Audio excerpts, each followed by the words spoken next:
गुरुजी, शुक्राना गुरुजी, अनंतम शुक्राना हमारे गुरुजी महाराज का। ओम नमः शिवाय, शिवजी सदा सहाय।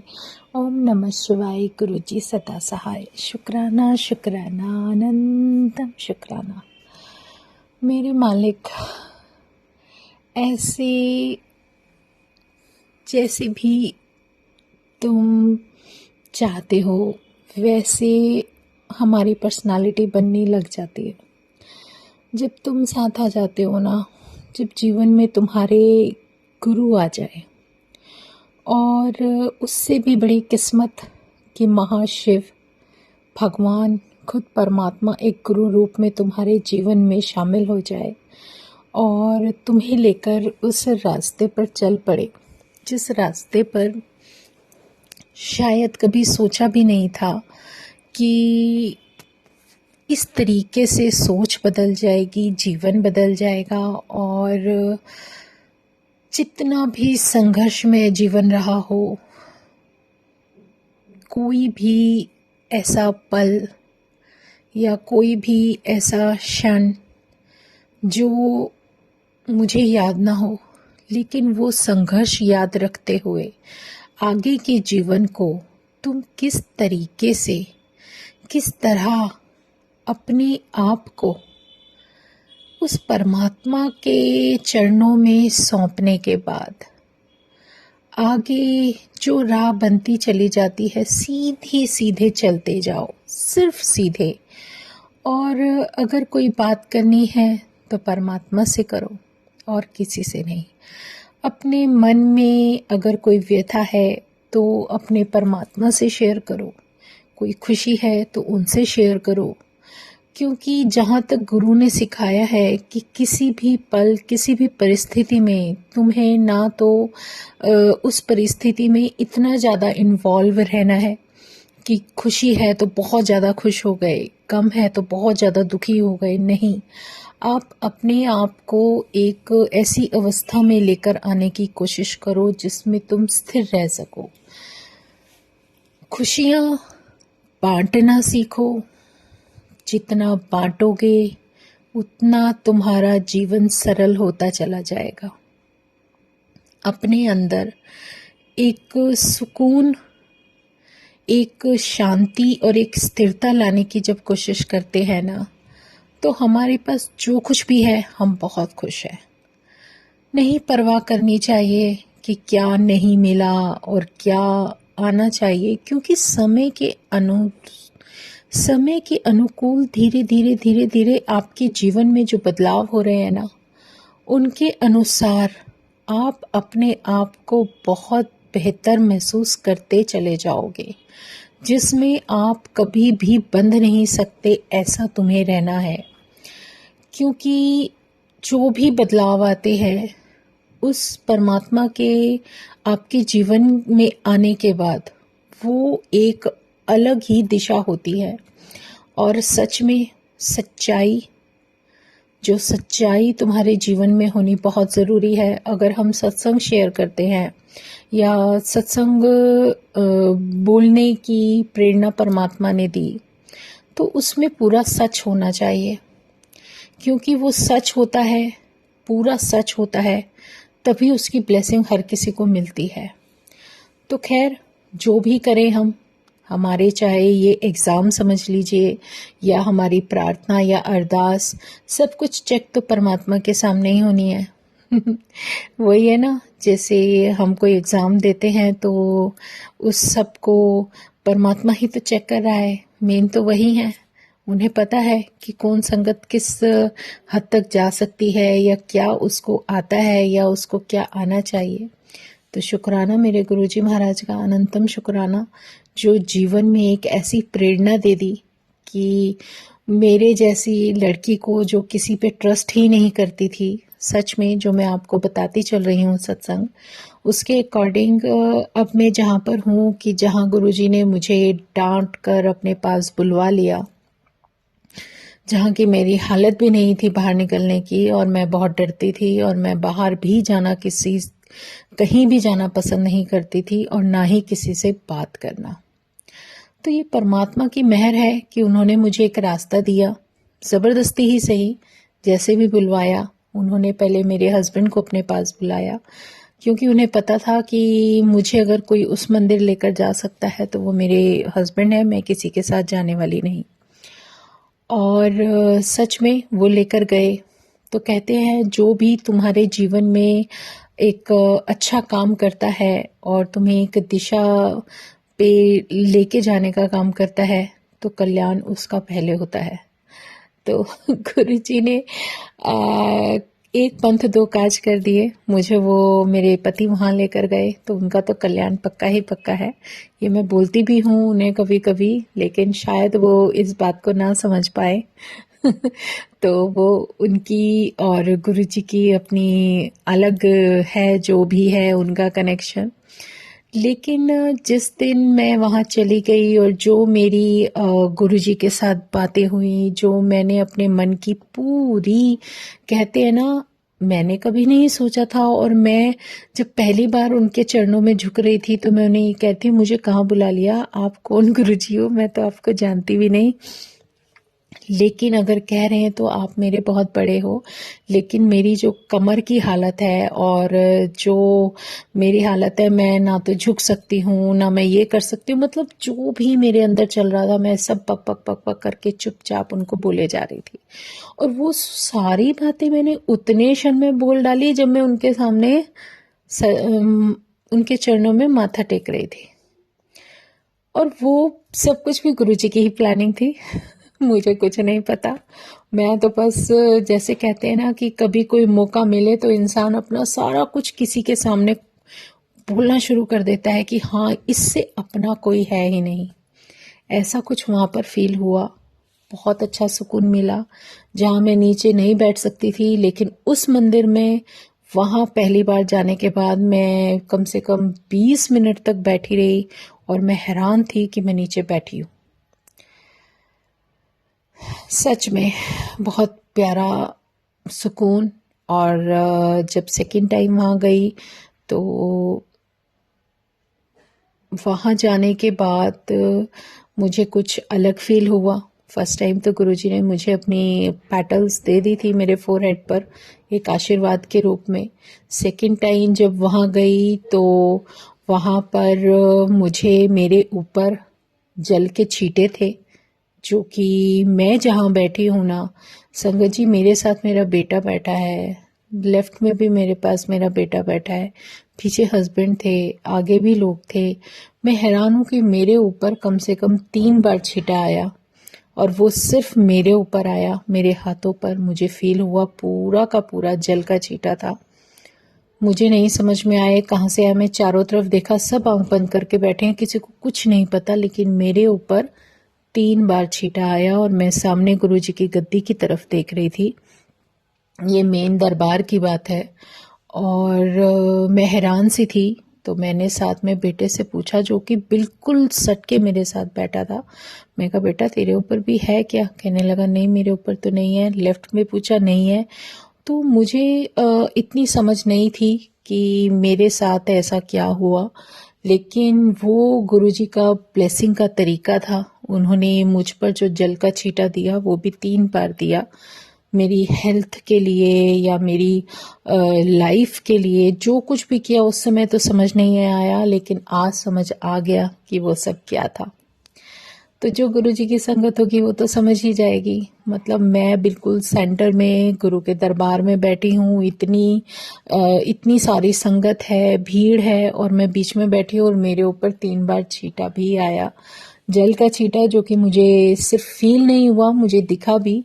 जो जल के छींटे थे वो सारे दिखे, कैसे मेरे हाथों पर, मेरे फोरहेड पर, मेरे ऊपर, और कैसे वो इतना सारा जल जो मेरे ऊपर आया। तो शुक्राना गुरुजी का कि तुमने मुझे ब्लेस कर दिया उस सेकंड टाइम ही। और फर्स्ट टाइम ही मेरे को पेटल स्लीव्स देती थी, जो कि मैं उसको प्रसाद की तरह ले पाऊँ। सेकंड टाइम में मेरे ऊपर छींटा आया।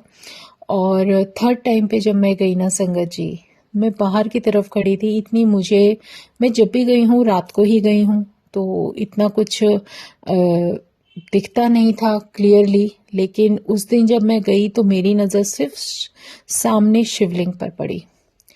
एक बहुत ही प्यारी गुरबानी का एक सॉन्ग चल रहा था, उसकी लाइनें मुझे अभी याद नहीं आ रही हैं एकदम से, लेकिन वो ऑरा, वो चीज़ जो मैं बाहर खड़ी थी, लाइन में लगी हुई थी, और मेरा कनेक्शन जो मेरे शिवलिंग के साथ था, इमेजिन नहीं कर सकती मैं कि वो कानों में पड़ रही थी। और कुछ कुछ याद आया, मेरा तो तू ही तू, गुरुजी तू ही तू, इसी तरीके की गुरबानी जो एक भजन था, शायद वो चल रहा था बहुत तेज। और सच में उस समय मैं बहुत लोनली फील करती थी, और मेरे सामने जो शिवलिंग था उसको देखकर अचानक से दिल में, मेरे मन में इतने कुछ भाव उमड़े, जैसे आप उस लाइन से समझ सकते हो कि कब के बिछड़े हुए हम आज यहाँ आके मिले। सच में उस दिन मुझे ऐसा एहसास पहली बार हुआ जीवन में, बचपन से लेके अब तक, कि जैसा मेरे दिल का कोई हिस्सा, कोई वो सामने है, और मुझे इतने टाइम बाद कोई मिला, और मेरा मन कर रहा है कि मैं उनको एकदम से अपने गले लगा लूं और मैं उन्हें छोड़ूं ना। और ये कनेक्शन मेरा किससे बन रहा है? मेरे शिवलिंग से बन रहा है, जो मेरा बचपन से, जिसको मैं देखती पूछती आई हूँ। उस शिवलिंग को देखकर मेरे अंदर ऐसा कुछ हो गया कि मेरी आंखों से आंसू बहने लगे, और मैं अंदर ही अंदर, बाहर नहीं दिखेगा लेकिन अंदर सिसकियां भर भर के रो रही थी, सुबकियां ले लेकर रो रही थी, इतना तेज रो रही थी। उस पल को मैं आज भी महसूस करती हूँ, तो मैं अपने आप को बिल्कुल ऐसा महसूस करती हूँ जैसे उसी क्षण में चली गई। और ऐसा लगता है मेरे दिल का पता नहीं कौन सा हिस्सा है वो कितना अच्छा ऐसा एहसास था कि मैं कैसे आज उनसे मिल गई और उनसे लिपट कर खूब रोऊं और उनको छोड़ूं ही ना। वो क्या थी वो चीज़? वो थी मेरे सामने मौजूद शिवलिंग, जो सामने विराजमान था। और वो एक पल ऐसा था जब मैं अपने आप को भूल गई कि मैं कहाँ खड़ी हूँ, मैं किसके सामने हूँ। और लाइन में जब चलने का हुक्म मिला तो चलते चलते भी अंदर ही अंदर मैं सुबकियाँ लेकर रो रही थी और आंसू आंखों से बह रहे थे। मैं अपने आप को कंट्रोल नहीं कर पा रही थी, और वो एक एहसास मेरे साथ बहुत ही, मेरी सॉल को उसने बिल्कुल, कहते ना, झकझोर दिया कि ऐसा भी कुछ हो सकता था। वो थर्ड टाइम में गुरुजी ने मुझे अपनी तरफ खींच लिया, क्योंकि वो मेरा महाशिव जो सामने विराजमान था, उसने कुछ एहसास करा दिया। वो मेरे जीवन की शुरुआत थी, जैसे कि वो बता रहे हों कि अब तेरा नया जन्म हुआ है, न्यू बॉर्न बेबी की तरह। अब जो जीवन मिलेगा वो उस परमात्मा की मर्जी से, क्योंकि उन्होंने मुझे अपने चरणों में जगह दे दी। उस दिन, उस समय, उस शिवलिंग के साथ जो मेरा कनेक्शन हुआ, मेरे परमात्मा ने मुझे ये दिखा दिया, देख, जिसको तू पूछती आ रही थी वो तेरे सामने है, तेरी मर्जी है तू मान, तेरी मर्जी है तू मत मान। लेकिन इंसान है ना, हर चीज को अपने अंदर एक्सेप्ट करने में समय लगता है, और जो विश्वास एक परमात्मा के अंदर होना चाहिए, वो विश्वास परमात्मा धीरे धीरे धीरे धीरे ही जोड़ता है। वो ये हमसे बेहतरीन और बहुत अच्छे तरीके से जानते हैं कि इस संगत को पूरा सरेंडर करने में कितना वक्त लगेगा, और उस समय के अनुसार वो जो समय हमें मिलता है, उस समय में जो प्रैक्टिकल लाइफ में होते हैं, जो तुम्हें देखने को मिलता है, इट्स अमेजिंग सच में। लेकिन जब तक हम उन पलों को खुद नहीं जी लेते, हम उसका एहसास नहीं कर पाते। तो जो वो मेरा कनेक्शन उस दिन मेरे परमात्मा के साथ रहा, वो बहुत अमेजिंग था। और उस दिन उससे भी अमेजिंग ये हुआ कि जब लंगर प्रसाद गुरुजी का आना था, तो जब हम वहाँ जाकर सिटिंग में बैठे तो सामने मेरे गुरुजी का स्वरूप वॉल पे लगा हुआ था, जहाँ मेरी सीट थी, और पता चला कि प्रसाद अभी दोबारा से बन रहा है, संगत बहुत है, इसलिए 10 मिनट लगेंगे।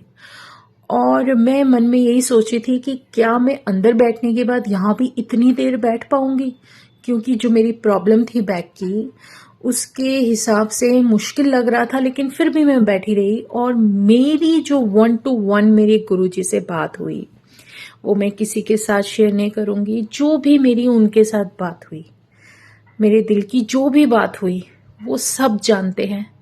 और जो वो 10 मिनट मुझे वहाँ गुरुजी ने दिए ना, चाहे वो किसी बहाने से ही सही, वहाँ जो मिले वो बहुत अमेजिंग थे, बहुत अमेजिंग। और जो कहीं इमेजिन भी नहीं कर सकता, वो सब मेरे साथ मेरे जीवन में होने लगा। मतलब और किसी का तो क्या, मैं खुद ही इमेजिन नहीं कर सकती थी, वो सब मुझे गुरुजी दिखाने लगे। तो ये मेरी जर्नी स्टार्ट हो गई थी गुरुजी के साथ, जब मेरी आंखों के सामने से ये पर्दा हटा कि मुझे अब तक कौन संभाल रहा था। और मैं खुद हैरान होती थी, मैं अपने आप को बहुत लकी मानती थी, देखो मैं यहाँ से भी आ गई, मैं वहां से भी आ गई, मेरे साथ ये हो गया वो हो गया। तो वो सब चीजें एकदम से ट्विस्ट करके क्लियर हो गई कि देखो मेरे साथ हो क्या रहा था। मतलब बाय बर्थ मेरे साथ सब कुछ बदल गया। गुरुजी ने तभी चेंज करवा दिया था जब आफ्टर बर्थ कुछ समय थी, कुछ ही छोटी थी मैं, कुछ महीने की थी, और मैं अपनी मदर के पास से उनके बेड से उतरकर, जब बच्चा क्राउलिंग करना सीखता है तब की बात बता रही हूँ, मैं तब क्राउलिंग करती हुई अपनी दादी माँ के पास आकर लेट जाती थी। तो वो समय गुरु ने तब ही बदल दिया था कि तू उनके साथ ना रह के इस माहौल में रहेगी, इस गुरुकुल में रहेगी, और यहाँ तेरा जीवन बीतेगा। जो भी मेरे जन्म के बाद का जो भी समय था, विवाह से पहले का, वो मुझे वहां पर बिताना था। वो फिक्स था, वो किसी के कुछ कहने से कुछ नहीं होता, किसी के कुछ करने से कुछ नहीं होता। कोई कुछ भी कर ले, कोई फर्क नहीं पड़ता, कोई बोलता है बोलता रहे, जो परमात्मा ने लिख दिया सो लिख दिया। आयु का वो भाग मैंने वहां बिताया उनके साथ, लेकिन कौन सा रिश्ता कितने समय तक मेरे साथ रहेगा, ये परमात्मा की मर्जी थी। तो शुक्राना मेरे गुरुजी का, अनंतम शुक्राना, मेरे जीवन को नई दिशा देने का शुक्राना। क्योंकि मेरे पास तो गुरुजी का कोई स्वरूप था ही नहीं। ये सब कुछ जो भी बदलाव हो रहे थे वो सिर्फ उनकी मर्जी से हो रहे थे, और मैंने सिर्फ उन्हें फोन में ही देखा था। और ये सब जो कुछ भी धीरे धीरे मुझे फील होने लगा, महसूस होने लगा। मैं घर पर आई तो मेरा घर उस समय रेनोवेशन मांग रहा था। मैं सोचती थी कि होगा कब होगा, मतलब एक कंफ्यूजन थी। लेकिन जब मैं बड़े मंदिर से घर आई तो संगत जी उस दिन एक कुछ नया था कि जैसे हम अपनी गाड़ी में बैठ ही रहे थे, तो हम सारे के सारे जिस हिसाब से हमारी गाड़ी थी, सीट फुल थी तो कोई स्पेस नहीं थी। तो एक आंटी लंबी सी हाइट में, और वो बाहर खड़ी थी, और उन्होंने मुझसे पूछा कि आप कहाँ जा रहे हो। तो मुझे डर लगा, क्योंकि एकदम से कोई अनजान व्यक्ति, मुझे इतनी समझ ही नहीं थी कि वहाँ बड़े मंदिर का औरा क्या होता है, ऐसे पूछता है तो क्या बात है। तो रात का समय था, दिख भी नहीं रहा था। उन्होंने पूछा ये तो बताओ जा कहाँ रहे हो। मैंने कहा नारायणा। गाड़ी में सीट है? मैंने कहा नहीं। तो कहने लगे अच्छा किस जगह जा रहे हो। फिर दोबारा उन्हें बोला। मैंने कहा नारायणा। कह रहे ठीक है, जब कोई आपसे पूछता है ना कि कहाँ जा रहे हो तो बताया करो ऐसे कि हम वहां जा रहे हैं। मैंने कहा जी आंटी। तो कहने लगे मेरा तो वहां पर नहीं हो पाएगा, उनके साथ एक लड़का था, कि नहीं हो पाएगा, कोई बात नहीं, हमें तो दूसरी जगह जाना है। तो मतलब एक वो मैं नई मुझे कुछ पता ही नहीं कि क्या है क्या नहीं, लेकिन वो सब मुझे वहां पर एक कुछ अलग ही लगा। और एक चीज और अलग थी जो मैं भी आप लोगों को भी गुरुजी देखो एकदम से याद दिला रहे हैं, वो पॉइंट मैं भूल रही हूँ कि जब मैं मंदिर जाने लगी थी, 1-2 बार ही गई थी, तो शॉप पर क्या हुआ, मैं अपनी शॉप पर थी और एक लड़का आया यंग एज का, और उसने मुझसे कुछ टेल्क ऑयल और पता नहीं क्या क्या ऐसे कुछ सामान निकलवाया जिसकी प्राइस 1000 से ऊपर की थी। तो उन्होंने पूरी अपनी शॉपिंग की और उसके बाद ना उसने मुझे अपना फ़ोन दिखाया और उसने कहा देखो मैंने ऑनलाइन आपको दे दिया है, मेरी शॉप का नाम भी आ गया, उस पर ग्रीन टिक भी दिख रहा था। तो मैंने कहा ओके फाइन। तो वो लेकर चले गए और उस लड़के की शक्ल मुझे बहुत अच्छी तरह से याद थी क्योंकि वो अमाउंट नहीं आया और वो अमाउंट वापस अकाउंट में नहीं आया, लेकिन वो एक तरह की चीटिंग थी। अब वो क्या तरीका था उसका मेरे ऊपर से ये सब लेके जाने का मुझे नहीं पता। मैंने कहा रब राखा जो प्रभु की मर्जी। और वही लड़का मैंने अपने हस्बैंड के सामने शेयर नहीं किया क्योंकि जहाँ हम स्टार्टिंग में जब लंगर प्रसाद खाते हैं ना, तो सेम वही आंखों वाला लड़का वहाँ मेरे साथ मेरी थाली में लंगर प्रसाद कर रहा था बैठकर। और मैं उसको देखकर हैरान थी कि ये तो वही है जो वहाँ पर आया था। मैं हैरान थी, मुझे कुछ समझ नहीं आ रहा था, लेकिन मैंने शेयर नहीं किया, मैंने कुछ नहीं बोला और मैं खुद अपनी हैरानी में ही अपने आप को समझा रही थी कि अरे ये क्या है ये। और वही वो लड़का जब मेरी तरफ देख रहा था तो वही आईज, वही चेहरा, वही सब कुछ, लेकिन मैं चुपचाप फेस नीचे करके खाना खाती रही क्योंकि उस समय जो 4 लोग बैठकर प्रसाद खाते थे तो वही सब कुछ चल रहा था। मुझे भी नया नया समझ में आया कि ऐसा भी कुछ है, तो कुछ ना कुछ तो ऐसा क्लियर हो रहा था। बैलेंस होता है किसी ना किसी का, गिव एंड टेक होता है। जो आपस में एक दूसरे के साथ बैठकर कुछ खाते हो तो तुम्हारे कर्मास क्लियर होते हैं। तो ये सब तो समझ गुरुजी ने बाद में दी, धीरे धीरे दी, लेकिन जो कुछ भी था बहुत बेहतरीन था क्योंकि कुछ अलग हो रहा था और मुझे भी अब मजा आने लगा। मैं कहती थी बड़े मंदिर नहीं चल रहे क्या? मेरे हस्बैंड कहते थे तेरे को बड़ा मजा आने लगा, पहले तो बड़ा डर के मना कर देती थी, कहती थी गुरु गुरु कुछ नहीं करते। सच में मेरे अंदर ये भाव थे, मैं झूठ नहीं बोलूंगी, लेकिन मैं तब तक उस एनर्जी को जानती नहीं थी क्योंकि किस्मत में ये होना भी बहुत ही इम्पॉर्टेंट है कि आपकी लाइफ में आपको भगवान के रूप में एक जो पूर्ण गुरु मिल जाए। पूर्ण गुरु का मतलब ही मुझे बाद में समझ आया कि पूर्ण गुरु होते क्या है, कि पूर्ण गुरु मतलब साक्षात भगवान जो तुम्हारा सब कुछ अपने पास ले लेता है और तुम्हें एक न्यू लाइफ ब्लेस करता है।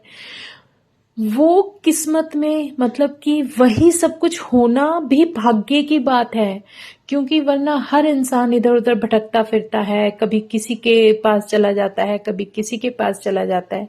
लेकिन मेरी किस्मत अच्छी थी, मेरा भाग्य अच्छा था, या मेरी सॉल को परमात्मा ने जब मेरा बर्थ हुआ था तभी से अपने साथ कनेक्ट कर लिया था, तभी तो धीरे धीरे मैं उसी राह पर चली जो पथ परमात्मा ने दिखाया। तो ये मेरे लिए बहुत अमेजिंग सफ़र है और बहुत प्यारी जर्नी है और उस जर्नी को मैं बहुत खुश होकर और बहुत प्यारे तरीके से सबके साथ शेयर करना चाहती हूँ कि वो मोमेंट, वो पल कितने प्यारे होते हैं जब आपके जीवन में कुछ एक गोल्डन टाइम आ जाता है। सच में जीवन का गोल्डन टाइम है जब एक परमात्मा आपके जीवन में अपना रूप, अपने दर्शन देते हैं और वो उस तरीके से लेकर चलने लगते हैं कि चल अब मेरे साथ में आ गया तेरा कल्याण करने वास्ते। तो एक बहुत प्यारा एहसास होता है और फिर उनके साथ चलते हुए जो जर्नी स्टार्ट होती है, असली जर्नी वही है। तब तक तो हम बस जीवन बिता रहे होते हैं, हमें नहीं मतलब कि पहले क्या हो रहा था, क्या नहीं हो रहा था, क्या भोगा, क्या संघर्ष किया, वो सब कुछ मायने नहीं रखता जब परमात्मा का हमसे फेस टू फेस मिलना हो जाता है, जब भगवान से साक्षात्कार हो जाता है, फिर सब कुछ व्यर्थ लगने लगता है। फिर तो सारी रिस्पॉन्सिबिलिटीज हैं, जिम्मेदारियां हैं जो हमें जीनी है और जीते जीते जीते जीते उसको अपने जीवन में ढालना। वो एहसास, वो बातें, वो सीख, वो लेसन जो हम अपने जीवन में लेने लगते हैं तो वो धीरे धीरे धीरे हमें बहुत कुछ सिखाने लगती हैं। तो शुक्राना मेरे गुरुजी महाराज का। अब आगे ना बढ़ते हुए आज हम यहीं विराम करते हैं और जय गुरु जी, शुक्राना गुरु जी। और परमात्मा के साथ तो इतना प्यारा समय शुरू हो जाता है कि उसकी कल्पना करना भी हमारे हाथ में नहीं है, सच में। तो जय गुरु जी, शुक्राना मेरे गुरु जी महाराज का। ओम नमः शिवाय, शिव जी सदा सहाय। ओम नमः शिवाय, गुरु जी सदा सहाय। शुक्राना, अनंतम शुक्राना। जय गुरु जी, जय गुरु जी, जय गुरु जी।